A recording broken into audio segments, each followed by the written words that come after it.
Bien, muchísimas gracias, Juan Pablo. Has introducido, yo creo, un par de elementos nuevos bastante interesantes al debate. Sin duda, el tema de los estándares internacionales en materia de transparencia, particularmente el sistema interamericano de derechos humanos,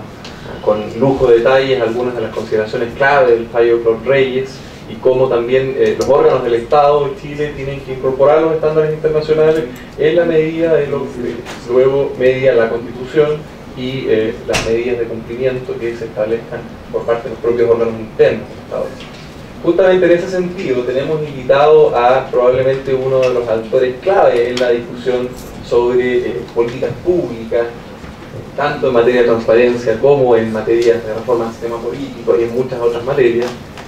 Sebastián Soto ha estado con nosotros en alguna otra ocasión, justamente en el ex Congreso Nacional, el Congreso Nacional sede de Santiago, discutiendo sobre reformas a los gobiernos locales, las administraciones locales. Solo un currículum muy resumido, Sebastián, que sería demasiado largo exponer acá. Sebastián es abogado de la Universidad Católica, máster en Derecho, Laws Master de la Universidad de Columbia y candidato a doctor en Derecho de la Universidad de Chile. Se ha desempeñado como director del programa legislativo del Instituto de Libertad de Desarrollo, donde también fue anteriormente investigador. Ha sido profesor en diversas universidades, tanto en programas de pregrado como de posgrado, y actualmente es profesor de la Facultad de Derecho de la Pontificia Universidad Católica. Además, evidentemente, lo hemos invitado en su calidad de jefe de la División Jurídico-Legislativa del Ministerio de Secretaría General de la Presidencia, para que justamente nos ilustre sobre cómo el Estado de Chile va a incorporar el Ejecutivo, en este caso el Presidente de la República, a través de sus colaboradores directos e inmediatos, que son los ministros, va a incorporar los estándares internacionales y se hace cargo también del principio constitucional de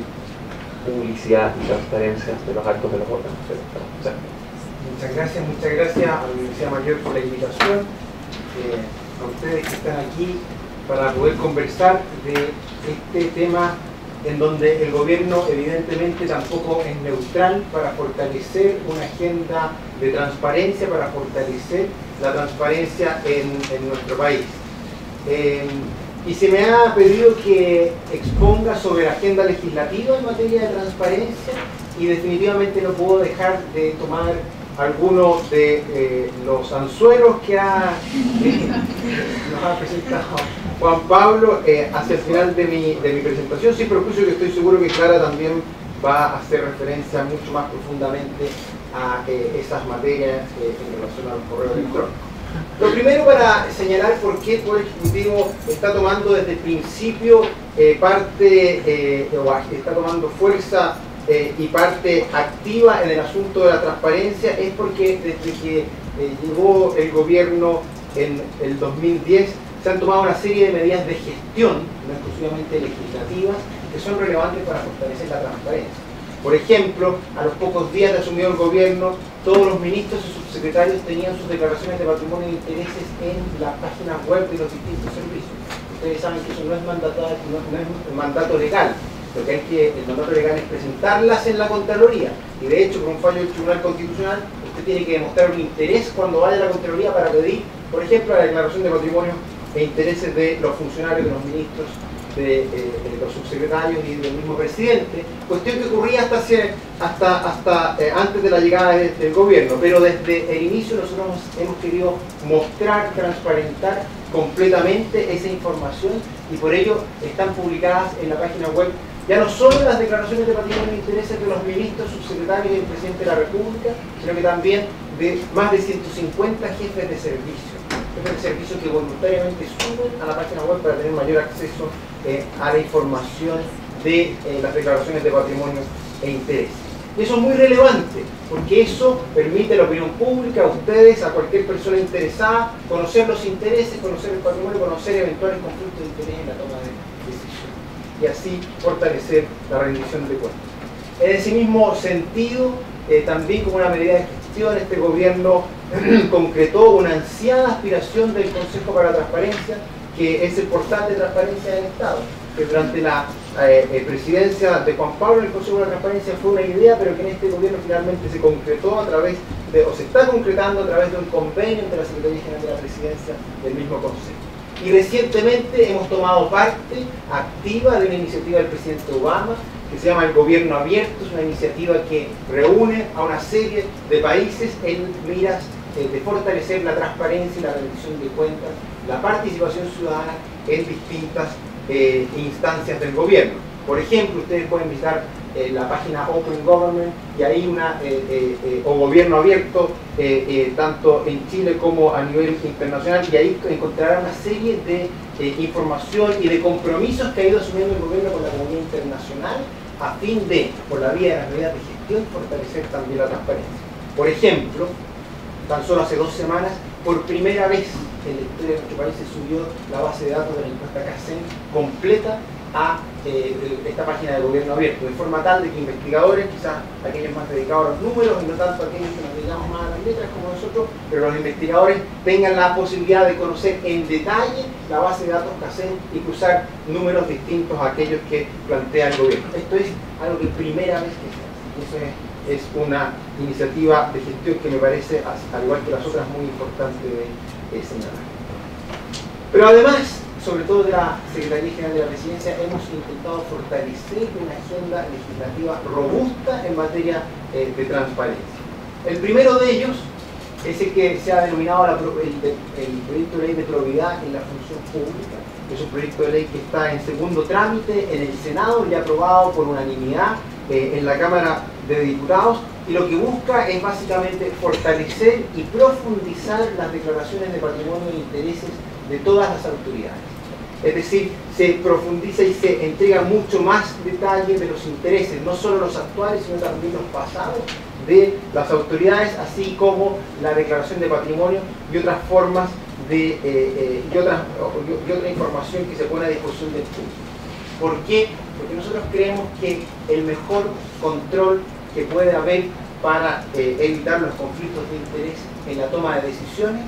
es la transparencia. Es que la opinión pública conozca dónde están mis intereses, dónde está mi patrimonio, de forma tal de que no inhibir la participación de personas en el sector público, sino que simplemente motivar su abstención en la toma de decisiones específicas en las cuales podría eventualmente haber algún conflicto de interés. Y por eso este proyecto de ley profundiza claramente la declaración de patrimonio e intereses, además de crear esta figura que se ha venido a denominar el fideicomiso ciego, a través del cual estas autoridades integran por un periodo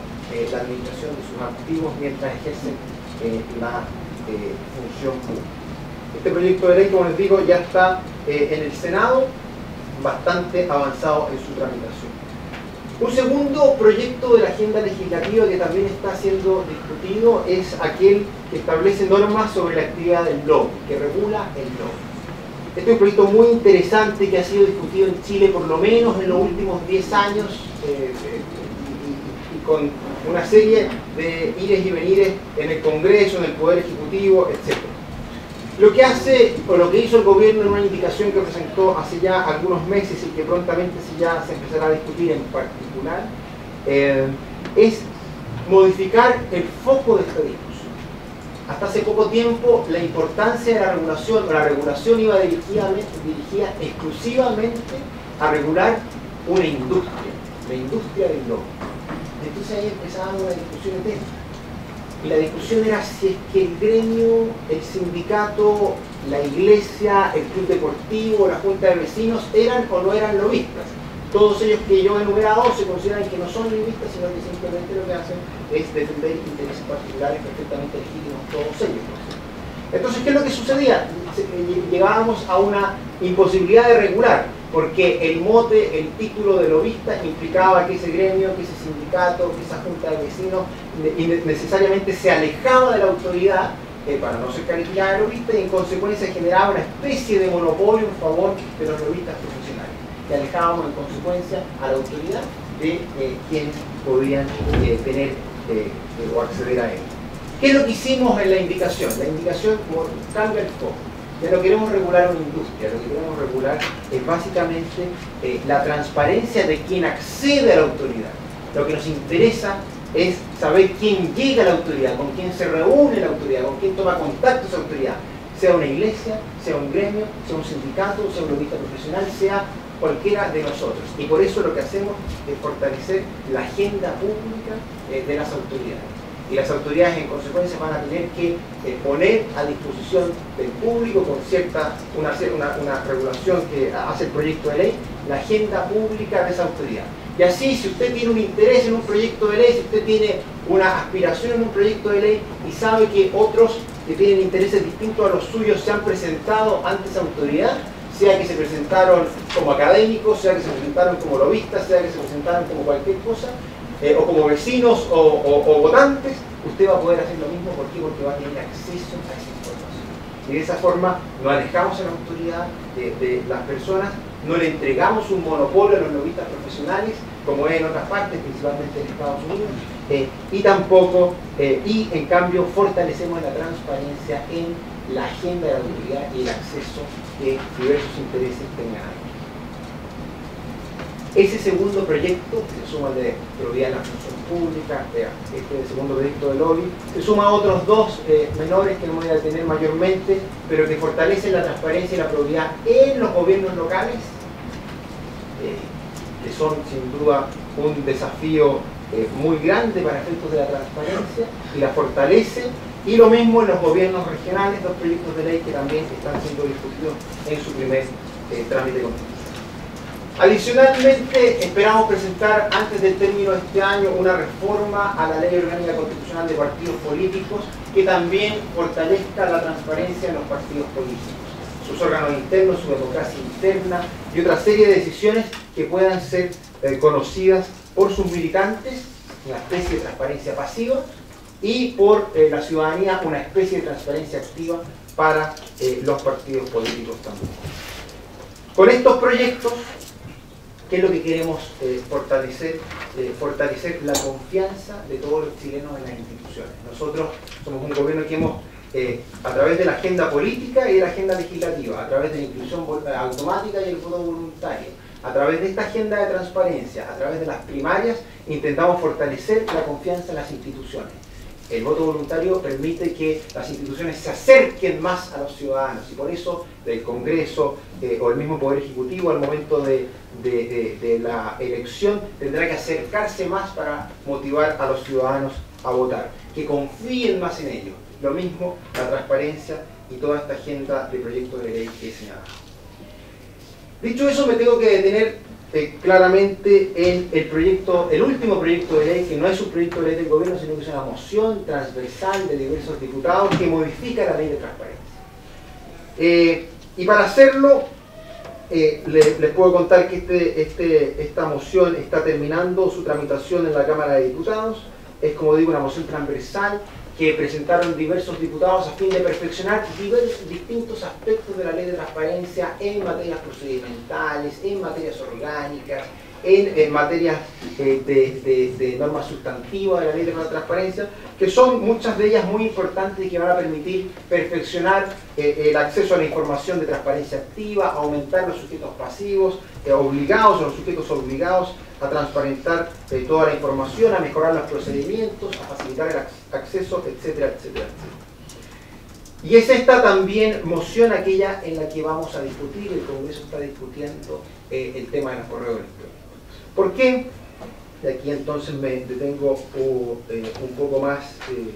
detalladamente en lo que se ha venido señalando. El tema de los correos electrónicos es sin duda un desafío, o la discusión en torno a los correos electrónicos es sin duda un momento al cual el gobierno ha llegado, obviamente contra su voluntad, puesto que el Consejo para la Transparencia en un momento decide que los correos electrónicos de los funcionarios públicos pueden ser solicitados por cualquier persona.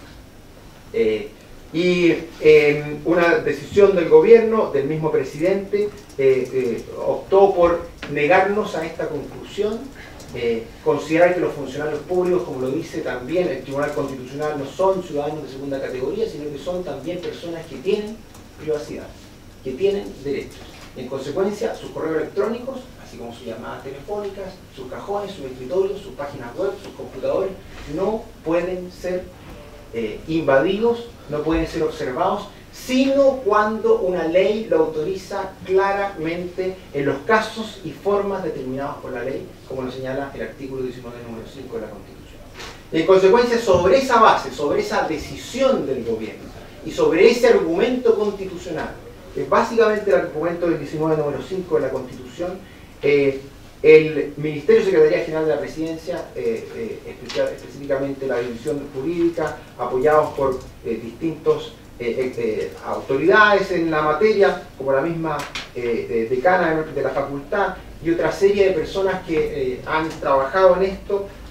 tomamos la decisión de impugnar, en primer lugar, o debatir este tema en el Consejo de la Transparencia, en el cual la decisión no fue afortunada, de impugnar esto en los tribunales de justicia, donde, como sabemos, la decisión está pendiente, y de solicitar la inaplicabilidad de una norma al Tribunal Constitucional, donde, como sabemos, en dos ocasiones, una con un fallo conocido, como el caso de la Subsecretaría del Interior, y otro por un fallo por conocer, que es el caso del ministro de los correos electrónicos del ministro Larroulé, solicitar la inaplicabilidad del artículo que sustentaba la posibilidad del Consejo de la Transparencia para solicitar, revisar, para más bien mandatar que se entregaran los correos electrónicos de determinados funcionarios públicos. La sentencia del TC, yo imagino que Clara se va a detener más en ella, pero no puedo dejar de señalar que a mi juicio es una sentencia sólida que se funda y se construye sobre la base no de que los correos electrónicos van a ser siempre, mañana, ayer y por toda la vida privados, sino que se construye sobre la base de que una ley específicamente y con la determinación necesaria debe regular cuándo un correo electrónico es o no público. Al igual como es la ley la que regula cuándo un tribunal puede determinar que el teléfono que usted usa es intervenido y sus conversaciones pueden ser escuchadas, porque ustedes que conocen bien el Código Procesal Penal, ustedes que conocen bien la ley que regula a la Fiscalía Nacional Económica, ambos casos la ley regula específicamente cuando una autoridad, sea el fiscal o sea el fiscal nacional económico, puede intervenir y revisar sus correos electrónicos con intervención de un juez y en un procedimiento muy claro, conocido, que está específicamente regulado en la ley. Pues bien, nosotros sostuvimos, y con éxito, que la ley de transparencia no tenía la especificidad suficiente como para permitir que los funcionarios públicos perdieran la privacidad de sus correos electrónicos y que de esa forma pudieran ser conocidos tan solo con una solicitud de acceso a la información. Juan Pablo, por cierto, discrepa. Yo fui abogado de la parte, no puedo esconderlo, fui abogado de la parte tanto en la Secretaría General de la Presidencia como en el caso de la Subsecretaría del Interior. Juan Pablo también fue abogado de la otra parte y obviamente vamos a discrepar. Pero lo que no es, lo que debe uno ser cuidadoso es señalar que la defensa del gobierno en esta materia ha sido siempre muy coherente. Ha sido una defensa de la privacidad de los funcionarios públicos hasta que una ley determine lo contrario. Y es eso lo que se está legislando en el Congreso. Y por eso no es cierto, no es correcto señalar que el fallo del Tribunal Constitucional debilita al Consejo para la Transparencia en cuanto a su capacidad resolutiva como Consejo. No es así. No es así, es simplemente una discrepancia que se ha canalizado por las instancias adecuadas. Tampoco es de todo correcto señalar que hay una omisión total a lo que han señalado el derecho internacional, las normas de derecho internacional en esta materia. Efectivamente se cita en algunos escritos de jurisprudencia internacional, pero lo que sí es cierto es que es difícil concluir que la Convención Interamericana de Derechos Humanos pudiera llevarnos a sostener que los correos electrónicos de los funcionarios públicos son también públicos. No creo que haya en eso una contradicción entre nuestra Constitución y la Convención Interamericana de Derechos Humanos. Lo que sí es cierto es que en esta materia el gobierno tampoco ha pretendido o ha permitido que el Consejo para la Transparencia revise los correos electrónicos que están siendo sometidos a discusión, puesto que hemos sido coherentes con la decisión de que son correos privados y que solo la autoridad, cada uno de ustedes que tienen esos dispositivos en sus computadores pueden revisarlo. Pero no es el Consejo para la Transparencia, si no hay una ley que intermedie en esa materia, no está habilitado para hacerlo. Y por esa razón, Finalmente, tras el fallo del Tribunal Constitucional, el Gobierno y el Congreso, principalmente la Comisión de Constitución de la Cámara de Diputados, ha decidido legislar sobre la materia. Y el Gobierno ha avanzado en una legislación que, en primer lugar, señale con claridad que esta es una materia que rige hacia el futuro. Es decir, que los correos electrónicos que el día de mañana pudieran ser públicos en conformidad a esta ley que se está discutiendo, sean evidentemente hacia el futuro. En segundo lugar, la pregunta sería: ¿cuáles correos electrónicos que envíen funcionarios públicos pueden ser públicos? Y hay ahí un desarrollo en la legislación que todavía está siendo sometida a intensa discusión de cuáles pueden ser esos correos. Pero la Constitución y el mismo fallo del Tribunal Constitucional es bastante claro en señalar que deben ser actos o resoluciones, sus fundamentos o los procedimientos. No, en consecuencia, el correo electrónico que un funcionario le envía a otro funcionario para saber lo que va a hacer más tarde, o lo que mi jefe me envía a mí para preguntarme mi opinión, o tal vez yo, al revés, más bien para yo preguntarle la suya, y otra serie de correos que son básicamente conversaciones que se sostienen por la vía de los correos electrónicos. Y cada día más, ustedes lo saben muy bien, los correos electrónicos es una vía para comunicarse, para conversar, al igual como se utiliza una llamada telefónica. Y así como no está autorizado pinchar las llamadas telefónicas de funcionarios públicos, no obstante utilicen celulares entregados o teléfonos entregados por la administración pública, tampoco parece razonable lo mismo con el correo electrónico. Y por eso entonces la regulación que se está discutiendo pretende que una vez aprobada esta ley, si es que así ocurre, puedan haber acceso a correos electrónicos siempre y cuando estos constituyan actos o resoluciones, sus fundamentos o aquello que les sirva de complemento directo y esencial. Y siempre, y aquí hay un elemento que yo quiero decir especialmente, siempre que no se afecte el privilegio deliberativo. Ustedes saben que el privilegio deliberativo, y el Tribunal Constitucional lo reconoce claramente en su sentencia, es aquel o en virtud del cual se protege en cierta medida la deliberación previa a la toma de una decisión. Y es importante proteger aquella deliberación porque es la que permite con más eficiencia intercambiar opiniones. Si ustedes siempre estuvieran sometidos a un escrutinio total, es probable que en la deliberación, en el momento previo, se guarden, o más bien no expresen con sinceridad todas sus opiniones. Y por ello la indicación que se está discutiendo también protege la deliberación. Y que la deliberación de autoridades, la deliberación de funcionarios, no debiera ser pública, sino que solo los actos, resoluciones y aquellos fundamentos de los mismos. Todo esto también solo respecto de casillas institucionales. Y no tiene sentido permitir el acceso a casillas que no son institucionales. Y finalmente, también esta indicación regula un procedimiento para resguardar los derechos del titular y también de los emisores. Es decir, si a usted le mandan un correo electrónico y usted es un funcionario público el día de mañana con una norma como esta, usted no tiene la titularidad completa de ese correo electrónico que le es enviado. Y por lo tanto, usted puede, así como lo autoriza la ley de transparencia, notificar, o más bien debe notificar al tercero para eventualmente que éste se oponga si es que es del caso. Finalmente, esta indicación que, como les digo, está siendo discutida en el contexto de la moción de la ley de transparencia, también extiende esta obligación a una serie de otros órganos públicos y funcionarios del Estado, como por ejemplo los parlamentarios.